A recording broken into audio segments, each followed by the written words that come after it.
Eu vou começar pela parte de criptografia. Por que que eu resolvi começar pela parte do SSL, TLS, né, da criptografia dos dados? Porque o maior problema hoje em dia é a privacidade. Né? É manter a confidencialidade dos dados. Tá todo mundo mandando um monte de informação pela internet, fazendo compra em sites que eles não conhecem, enviando dados de cartão de crédito. Para onde que essa informação está indo? Essa informação está sendo criptografada? Se ela está sendo criptografada, ela está usando os melhores algoritmos? Isso é tudo que se preocupar. Muitas empresas pensam que é só você pegar um certificado SSL, TLS, né, de acordo, e lá instalar, pronto, já estou protegido. Não, você tem a configuração do seu servidor, se seu servidor estiver protegendo diferentes protocolos de segurança que são obsoletos, que são fracos, né? Isso vai permitir que o seu servidor esteja vulnerável, então já não adianta mais de nada.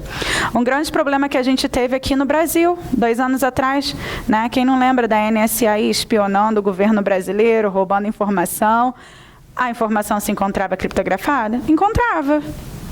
Com uma raiz de 1024.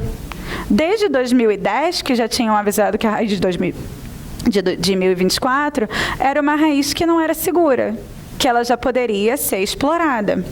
Mas muitas empresas continuavam utilizando. Então, agora, por causa disso, todo mundo pensa que o certificado agora não é seguro. Porque como que é seguro se interceptaram informação lá e decodificaram? Não, a raiz era de 1024, não era de 2048. Eu estou segura de que, enquanto a gente está conversando, tem alguém tentando quebrar essa. Não tenho dúvida em relação a isso. Mas ainda não conseguiram. Então, tudo é a gente tem que ficar ligado em relação à evolução do mercado, né? O que está acontecendo no mercado, quais são as mudanças da indústria, para que a gente se certifique que a nossa empresa está utilizando algoritmos que sejam seguros, né? Eu quero começar com um exemplo da Target. Eu não sei se todos vocês conhecem a Target. A Target, ela é a maior empresa de varejo, a segunda maior, que é a maior é o Walmart, mas a segunda maior empresa de varejo nos Estados Unidos. A Target tem 2.000 localidades físicas, mais de 40 mil funcionários ao redor do mundo inteiro e muitas operações, a maioria das operações ocorre através da Target.com. O que aconteceu na Target? Os hackers... volta. Os hackers roubaram 40 milhões de dados. 110 milhões de pessoas tiveram dados pessoais roubados. A Target teve uma perda de 140 milhões, além de 10 milhões que eles tiveram que pagar para poder fechar ações que tinham sido abertas contra eles. Além disso, no trimestre, a venda caiu, o lucro deles caiu em 46%. O nome da Target ficou na lista negra dos compradores durante muito tempo. Até hoje ainda tem gente que não gosta de comprar lá exatamente por causa disso. Mas o que aconteceu? A gente pensa, segundo a maior empresa de retail nos Estados Unidos, eles tinham um sistema de segurança, né? Quantos de vocês aqui tem provedores de serviços que vão na sua localidade para fazer serviço de refrigeração, tubulação, elétrico? Né? Todo mundo aqui possui alguém, não sejam tímidos. Então, todo mundo aqui possui empresas terceirizadas que realizam isso. A Target também. Aí, o que aconteceu? Alguns desses funcionários, algumas dessas empresas, elas precisam ter acesso ao sistema. Se eles estão fazendo alguma mudança no sistema, né, em relação a sistema elétrico ou na rede e tudo mais, reparo, eles precisam de acesso. Eles tiveram as credenciais roubadas. Então, o hacker ele foi para o mais fraco. Ele pegou as credenciais lá daquela empresa que estava fornecendo sistemas de refrigeração para a Target. Com essa credencial, eles instalaram 5 versões diferentes de um mesmo malware dentro da Target. Essas 5 versões estavam disfarçadas com nomes de módulos de gerenciamento de dados de bases de dados. Eles tinham malware? Tinham gerenciamento de malware, tinham, né, o anti-malware. Mas o que aconteceu? O autodiagnóstico estava desligado. assim como na maioria das empresas. Porque se você permite que o autodiagnóstico esteja ligado, você pode estar eliminando talvez um módulo que tenha um comportamento similar ao de um ataque, mas que não seja um ataque. Então é um risco muito grande para a empresa, né? Imagina, todas as operações pararam porque o anti-malware pensou que aquele módulo ali fosse um problema e na verdade não era, né? Então eles deixam assim. Mas não tinha ninguém gerenciando esses alertas, porque eles foram alertados em relação àquele módulo. Então, existem vários problemas aqui, desde o uso de credenciais que não estão sendo protegidos, desde a falta de uma centralização de gestão, que não tinha ninguém verificando esses alertas que estavam ocorrendo, assim como também o armazenamento de informações que não estava criptografada. Então, existem vários problemas aqui. Então, qual é o benefício no uso dos certificados, né? E nós vamos conversar também a respeito de credenciais de acesso, tudo um pouquinho mais adiante, tá? Então, qual é o problema aqui? Com o certificado SSL, TLS, se você estiver utilizando uma configuração segura no seu servidor, algoritmos seguros para fazer a emissão dos mesmos, eles poderiam ter prevenido a perda de muita informação. Por quê? Porque eles praticamente perderam toda a informação. Isso significa que toda a informação estava vulnerável, né? Então, o certificado SSL, ele ajuda você a prover a criptografia de toda a informação, para evitar a interceptação. Pode ser interceptado, só não vai ser decodificado. Autenticação, fico apertando o botão errado. Volta. Não está voltando.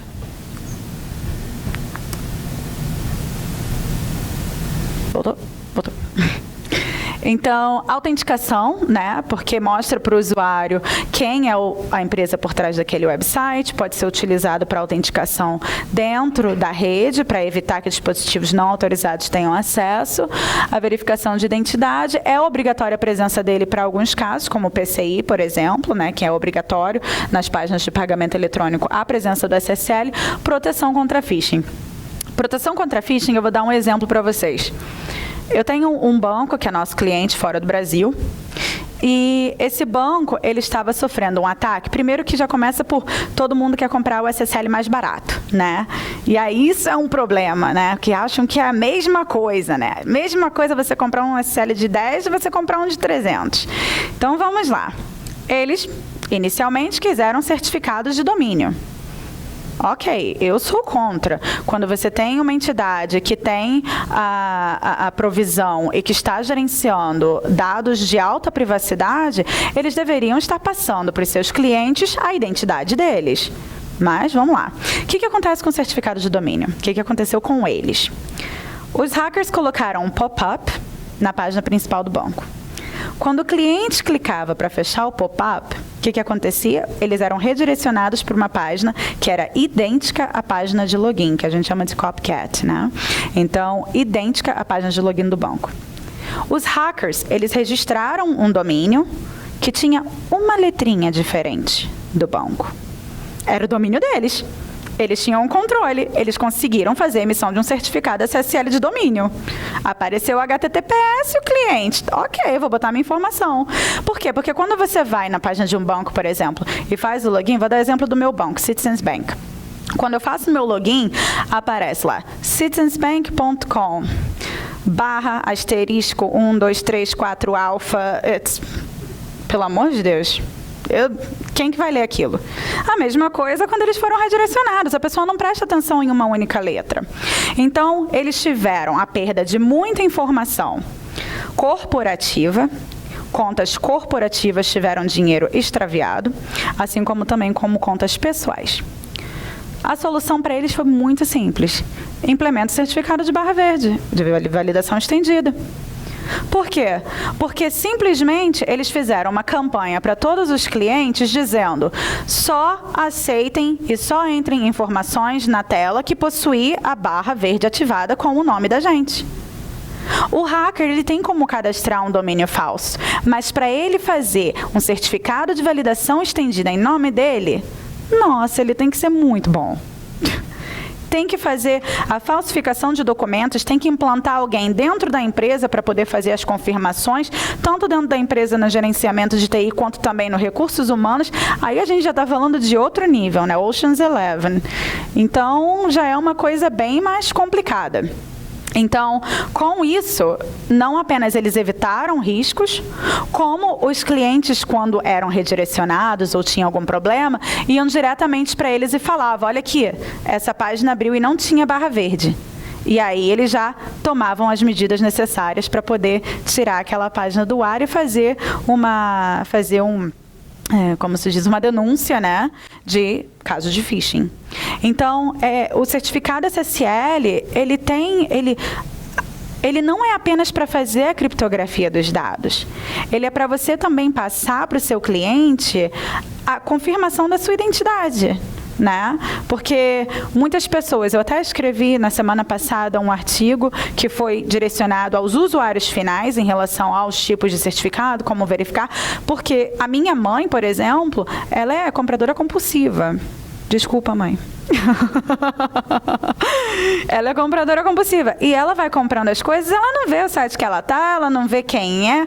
E ela já sofreu tanta fraude, que por fim eu falei, eu vou escrever isso para você. Falei, é para você, pensei em você nesse momento. Então, assim, é muito importante que a gente possa falar para o usuário que ele tem que confiar não só na criptografia, que ele tem que confiar na identidade. E esse é um problema que a gente tem muito grande hoje em dia na indústria. Então, um outro grande problema que a gente possui, o uso de autoridades de certificação internas. Por que isso é um problema? Porque, primeiramente, é um alto investimento. Você tem que ter toda uma infraestrutura de uma autoridade de certificação local. HSM, data center, você tem que ter um expert, né, em fazer a gestão de chave material, de chave privada, de chave pública, para poder fazer manutenção. Você tem que ter alguém 24/7, você tem que ter um sistema de recuperação, se houver algum problema. Então, não é algo barato para você só ter autoridade de certificação. Aí você tem a descentralização da gestão, você tem pessoas que estão controlando aquela autoridade de certificação que na maioria das vezes nem sabem o que eles estão fazendo. Eles só são enviados para lá, tem que fazer a gestão, mas eles não sabem o que está acontecendo no mercado, eles não sabem quais são as mudanças da indústria. Então, a sua autoridade de certificação, ela acaba ficando como desatualizada. E isso é um problema, porque se você desatualizar e estiver utilizando um algoritmo que é vulnerável, acabou. Você está botando esse dinheiro todo e, na verdade, o seu sistema não está protegido. Você está fazendo a emissão de certificados que são vulneráveis, né? Um outro problema, a maioria dos certificados, quando a empresa usa uma autoridade de certificação interna sem a confiança pública, ou seja, não é raiz confiada, não está usando uma senha internacional, você não tem a confiança pública. Então, você está gastando todo esse dinheiro para fazer a emissão de um certificado que não é reconhecido pelos navegadores ou pelas plataformas. Ou você tem que fazê-lo manualmente dentro do ambiente corporativo, ou você vai ter que falar para o seu usuário aceitar esse tipo de notificação. Aí você entra num site que te dá esse tipo de informação, dizendo claramente que pode ser um man in the middle, que é quando o servidor gera o seu próprio certificado, ele quebra a criptografia que existe, né, ele quebra a criptografia existente, cria um novo certificado para que ele possa interceptar toda a informação que está sendo transitada, né? E que claramente diz que eles podem estar tentando interceptar suas comunicações. Aí você vem para ele e fala assim, não, clica no continuar mesmo assim, é o certificado interno, pode ir. Né? Isso ocorre muito, infelizmente, com o certificado SSL da ICP Brasil, porque eles não estão na hierarquia internacional. Então, já aconteceu de eu ir num site eu não vou falar o nome, claro, mas eu acessar um site de serviços governamentais e aparecer essa mensagem para mim. Falei, mas eu não confio nem a cacetada, eu trabalho com segurança digital, e se for realmente um ataque? Né? Então, assim, quando você fala para o seu usuário clicar em continuar assim mesmo, quando for um ataque de verdade, ele vai clicar em continuar mesmo assim. Porque qual a diferença para o usuário? Nenhuma. O usuário não vai saber identificar, ir lá dentro do certificado, verificar qual é a hierarquia do certificado para ver quem que emitiu. A gente tem esse conhecimento. O usuário não tem. A maioria dos funcionários, por mais que a gente tente dar treinamento, por mais que a gente fale para eles, não vai acontecer de 100% seguirem sempre a risca, né? Tem um monte de gente aí mandando e-mail com foto, com anexo, né? Então, isso não acontece. Então, é extremamente importante o uso de uma autoridade de certificação internacional, mesmo em conjunto. Se vocês quiserem ter uma autoridade de certificação local, é possível você usar uma raiz internacional. Mas a raiz internacional, a gente tem todo o expertise necessário, por exemplo, para te manter em regulação, com os requerimentos da indústria, com os algoritmos mais fortes. Um exemplo: quando houve a migração de 1024 para 2048, né? Um grande problema que a gente tinha conversado aqui um pouquinho anteriormente em relação à interceptação de dados aqui no Brasil, né? Que ocorreu justamente pelo uso de certificados com 1024. Em 2010, isso já tinha sido anunciado. 2010, tá? A Global Sign, nós já emitíamos certificado com a raiz de 2024 já há 8 anos. Então, nós já estávamos à frente do mercado há muito tempo, tá? Mas o que aconteceu? Muitas A6 não estavam. Muitas esperaram até 2012, quando houve, né, a mudança e tudo mais. Só que as autoridades de certificação internas, muitas delas não fizeram essa atualização. Aí o que aconteceu? Elas começaram a fazer emissão de certificados que estavam sendo revogados. Porque as próprias empresas que forneciam o serviço de AC não informaram a respeito desse tipo de mudança. Então, isso pode gerar problemas de segurança, brechas de segurança, pode gerar interrupção nos serviços de vocês. Então, isso é algo que você tem que ter muito cuidado. Uma outra mudança que está acontecendo na indústria: SHA-1 para SHA-256, tá?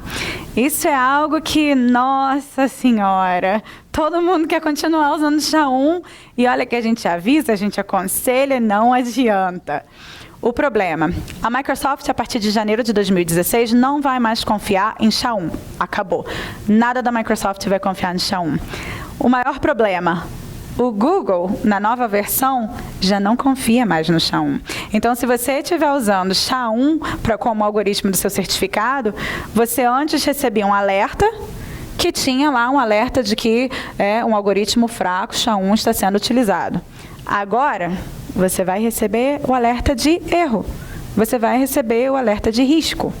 Então, isso é um problema muito grande, mas o SHA-1 é vulnerável. Tá? O SHA-1 ele é vulnerável, ele pode ser explorado, pode ser utilizado para emissão de certificados falsos. Então, esse é um grande problema. Tá? E o SHA-256, ele já é compatível com a maioria das plataformas, navegadores e tudo mais, então é apenas uma questão de migração. E de também atualizar, porque infelizmente existem muitas entidades que estão utilizando legacia, estão utilizando, né, sistemas bem antigos, então é importante que eles estejam sempre atualizando, porque nesses sistemas antigos também há vulnerabilidades, né? Então é importante que a gente sempre esteja de acordo com os padrões mais recentes da indústria. Então, esse é um dos outros pontos.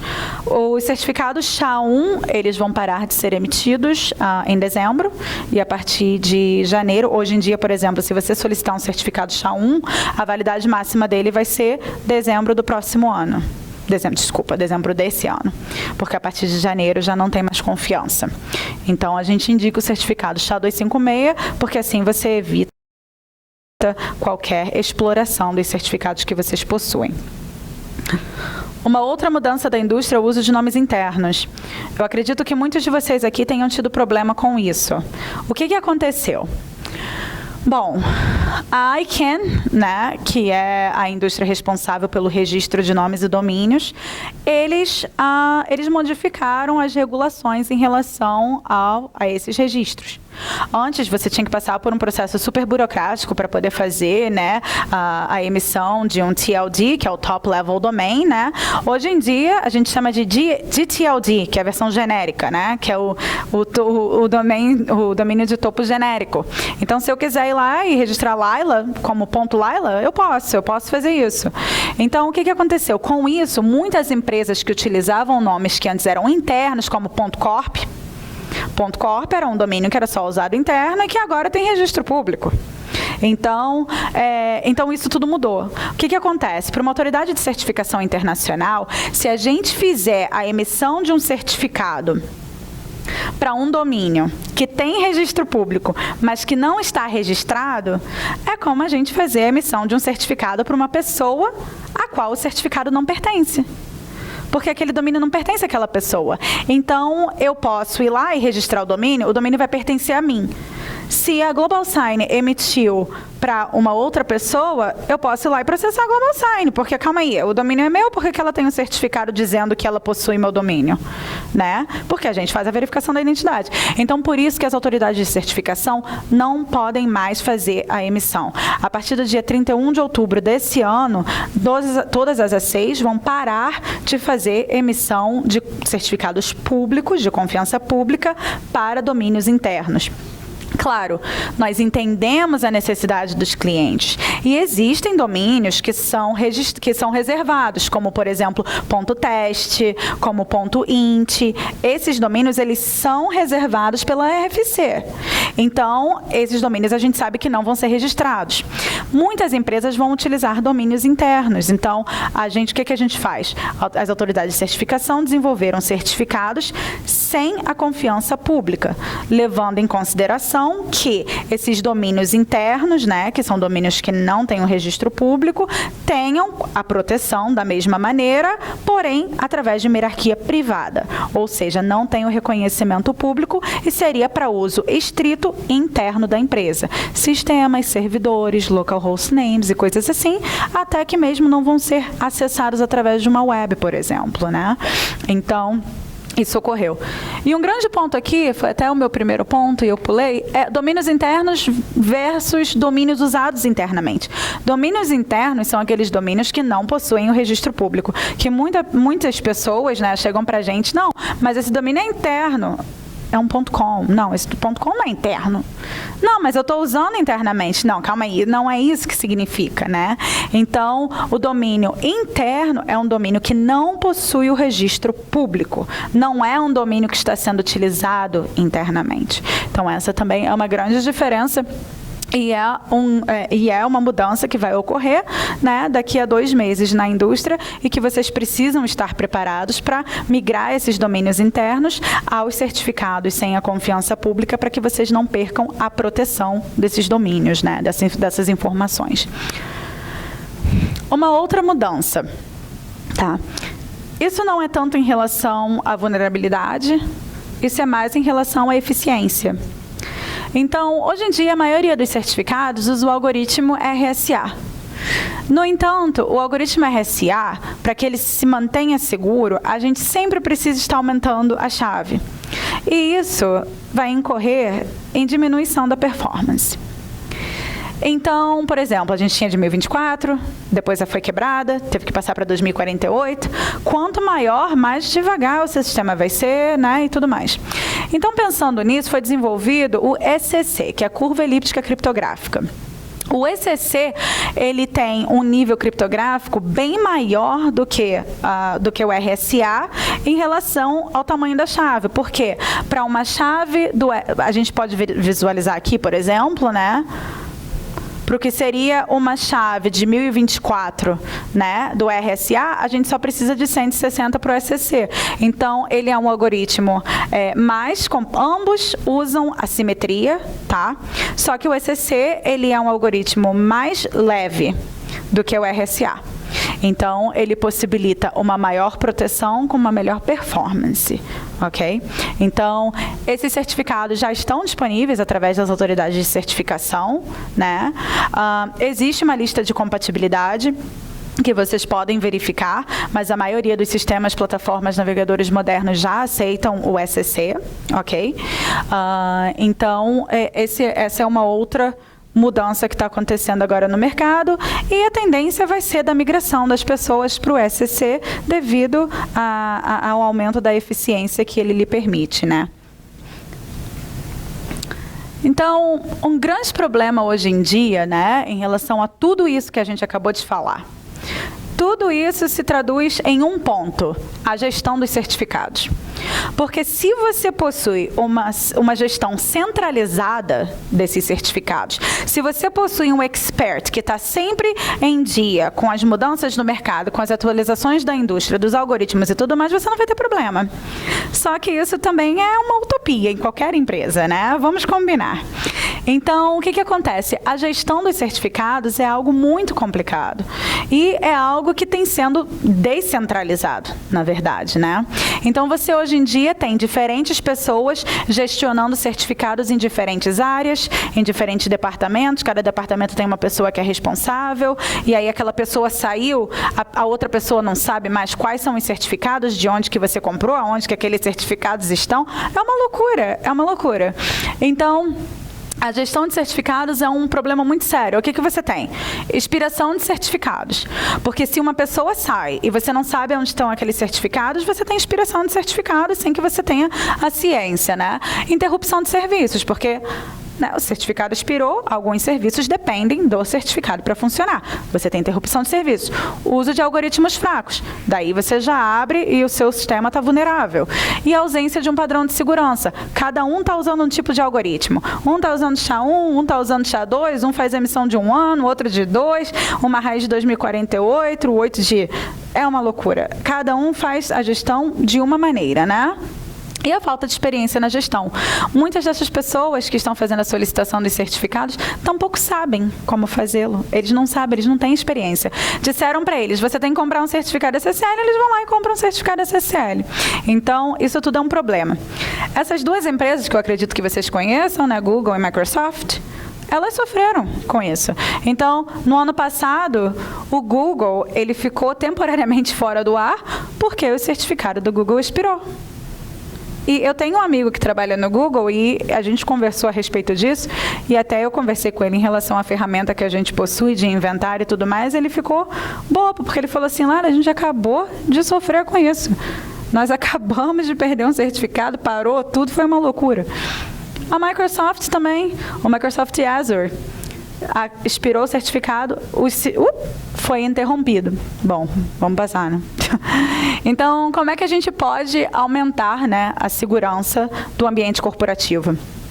Centralização da gestão de certificados, uso de ACs internacionais, porque as ACs internacionais têm foco, por exemplo, a Global Sign, nós focamos apenas nas identidades digitais, apenas nos sistemas de PKI e IAM. Então, nós temos expertise em relação ao que está acontecendo na indústria, nós temos que estar em conformidade, logo, nossos clientes também estão em conformidade, né? Atualização de padrões internos, se certificar de que todo mundo está utilizando o mesmo tipo de algoritmo, o mesmo tipo de padrão, né? Assegurar a configuração dos servidores. Grande problema, a gente vai chegar lá também. Então, isso vai gerar segurança, economia, aproveitamento de investimento, aumento da segurança, aumento nos negócios, aumento do retorno de investimento. Tudo isso baseando-se apenas numa boa centralização da gestão, né? Então, o primeiro ponto, né? Como eu disse, muita gente crê que fiz a emissão do certificado SSL, TLS, fiz a ativação do protocolo, né? Já está pronto, já está perfeito, está tudo bom, tudo protegido. Não, na verdade não. A configuração do servidor é algo muito importante. Eu tenho uma lista de entidades governamentais que possuem de C para baixo na avaliação do servidor. Suporte a RC4, suporte a SSL versão 3, não tem forward secrecy, não tem, eles têm diversos problemas. Basicamente, eles estão suportando tudo que não deveria e não suportando tudo que deveria. Então, não adianta você ter um certificado quando o seu servidor está uma bagunça. É muito importante que vocês possam verificar isso, né? Então, o que a gente fez? Em conjunto com a Qualys SSL Labs, a Global Sign desenvolveu uma ferramenta que faz a verificação, uma ferramenta gratuita. Você pode chegar lá agora, colocar o nome do domínio. Se alguém quiser voluntariar o seu domínio, eu posso fazer a verificação aqui.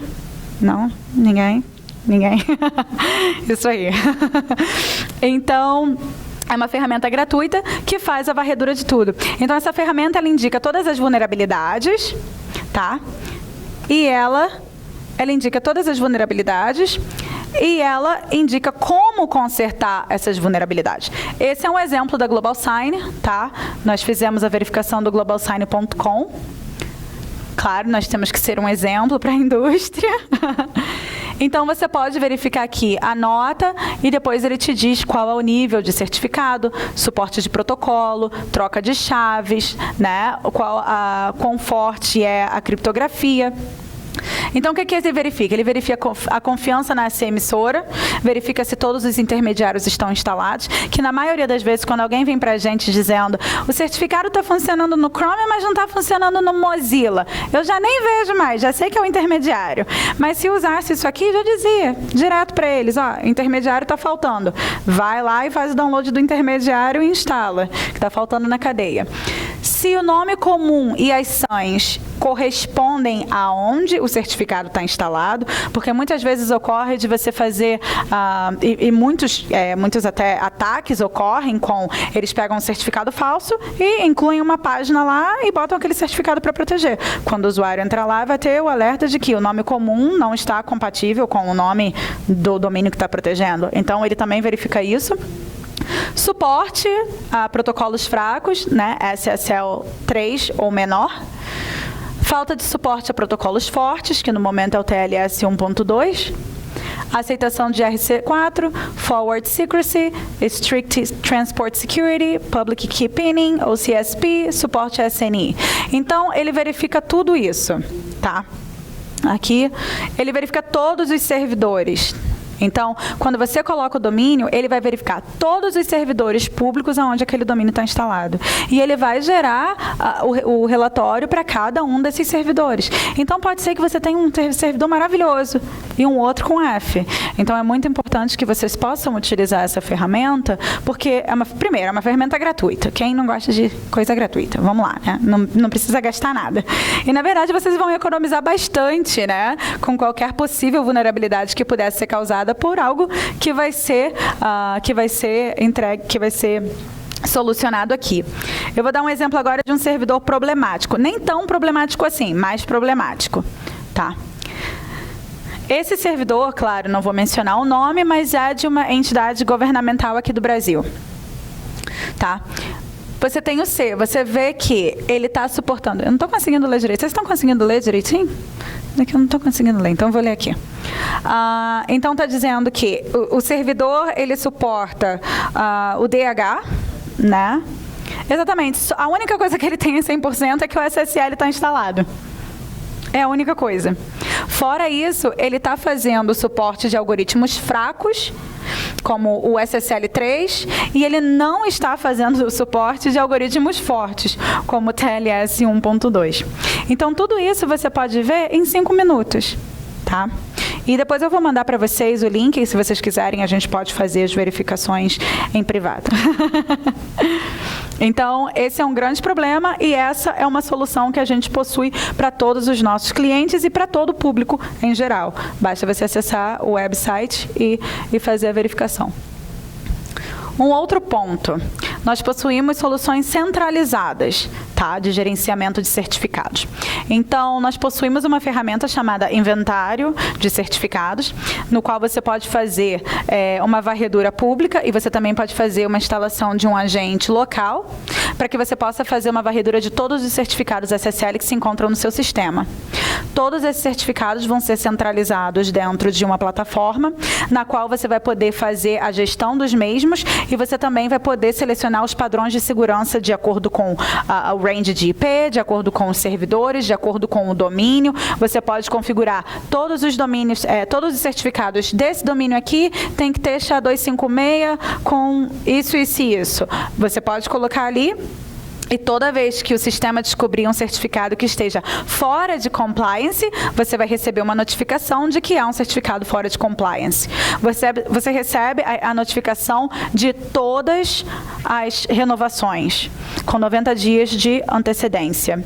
Esse inventário, ele verifica todos os certificados, incluindo de outras autoridades de certificação e também certificados de uso interno. Então, até mesmo os autoassinados vão estar reconhecidos ali, tá? Então, isso ajuda com que você possa verificar qual é a criptografia, qual o nível de criptografia que vocês estão usando e tudo mais. Alguém aqui conhece todos os certificados, sabe todos os certificados que estão instalados no seu ambiente? Nem você, Jefferson. Você tem que saber. Então, é muito difícil. Vocês têm diferentes unidades de negócios, diferentes departamentos, cada um está fazendo a emissão de acordo com os seus padrões, cada um está adquirindo. Olha aqui, ó.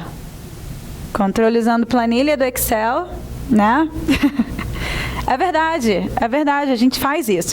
Então, com esse inventário que a gente possui, por exemplo, você pode mitigar todos esses riscos e vulnerabilidades. E o melhor de tudo, novamente, é gratuito. Olha que legal. A GlobalSign tem preocupação com o aumento da segurança digital dos nossos clientes e do público em geral. Então, a ferramenta de inventário, que é chamada de CIT, que é Certificate Inventory Tool. Basicamente, você pode encontrar todos os certificados que se encontram no seu ambiente, você vai colocá-los todos centralizados numa plataforma, você vai poder verificar qual é essa emissora, qual o algoritmo utilizado, quando que ele vai expirar, e tudo isso é separado em diferentes gráficos, tá? Você pode definir as políticas customizadas, pode agregar usuários se você quiser para auxiliar na gestão. E você, como eu disse, né, não tem custo. Então, você vai economizar muito em tempo e recursos de fazer a gestão desses certificados. É assim que parece o portal. Então, aqui, como vocês podem ver, nós temos todas as expirações por mês. Então, sabendo as expirações por mês, você já pode se programar para fazer a renovação. Por quê? Se você, vamos supor, um mês que tenha dezembro, por exemplo. Dezembro, cadê dezembro? Dezembro aqui. Por exemplo, dezembro. Dezembro tem muitos feriados.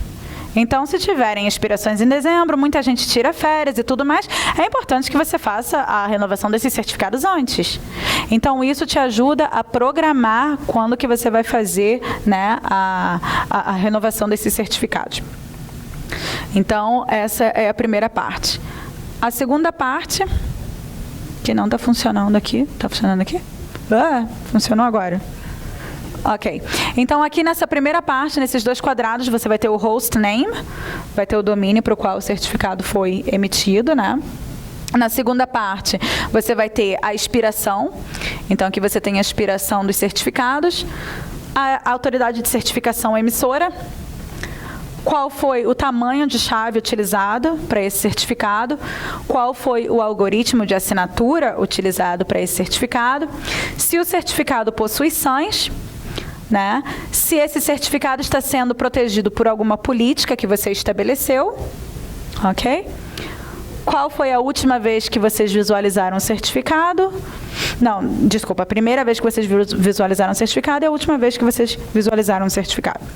Então, de acordo com isso, vocês podem fazer, né, todo o controle e vocês vão evitar, né, todos os problemas da descentralização de certificação que ocorre hoje em dia, evitando assim interrupções no sistema, né, renovações e tudo mais, assim como também o uso de algoritmos e chaves fracos, tá? Eu ia fazer uma demo, mas eu acho que eu não vou ter tempo, então a gente passa e depois no final, se der tempo, eu faço. A nossa plataforma é gerenciada, nós possuímos uma plataforma MSSL, que muitos de vocês aqui já conhecem. É uma plataforma na qual você pode centralizar todos os certificados que vocês possuem. A gente faz uma pré-validação do domínio principal da empresa e depois disso você tem a emissão 24 horas por 7. Então, você evita que tenha alguma interrupção, evita que você precise de um certificado durante um feriado ou final de semana para algum sistema que é crítico e que você não possa tê-lo, porque você não tem como fazer um processo de verificação durante um final de semana. Então, isso permite, a nossa plataforma permite que você centralize todos os certificados, crie políticas, crie usuários, defina quais são as autorizações dos usuários, gere relatórios detalhados de uso, emissão, cancelamento, solicitação por usuário, por data, por tipo de certificado. Então, totalmente customizável e que você possa criar diferentes perfis. Criando diferentes perfis, você permite que, por exemplo, se você tiver diferentes sucursais, né, vamos dizer, você tem diferentes empresas ou diferentes departamentos que estão agindo com um nome diferente, né, acontece muito. Então, você pode, na verdade, criar diferentes perfis e colocar usuários que sejam particulares para aquele perfil determinado. Aquele usuário só pode realizar ações em relação àquele perfil. Então, você tem um maior controle. Além disso, a gente também possui APIs que vocês podem integrar diretamente no seu sistema para fazer a solicitação de maneira customizada. E a gente também possui a página de solicitação pública que vocês podem deixar enviar. Então, se vocês não quiserem que essas empresas, por exemplo, que esses usuários tenham acesso direto à conta, você pode dizer, ok, você não tem acesso direto à conta, mas você pode solicitar o certificado através desse link aqui, que é uma página pública, com o logo de vocês, com tudo customizado. Quando ele solicita, chega uma notificação para os gerentes e administrador que uma solicitação foi realizada. É só vocês irem lá e ativarem ou negarem a solicitação. Então, essa é a nossa ferramenta de MSSL, que em breve nós estaremos integrando também com o portal de inventário de certificados. Por enquanto, são duas ferramentas que trabalham em separado.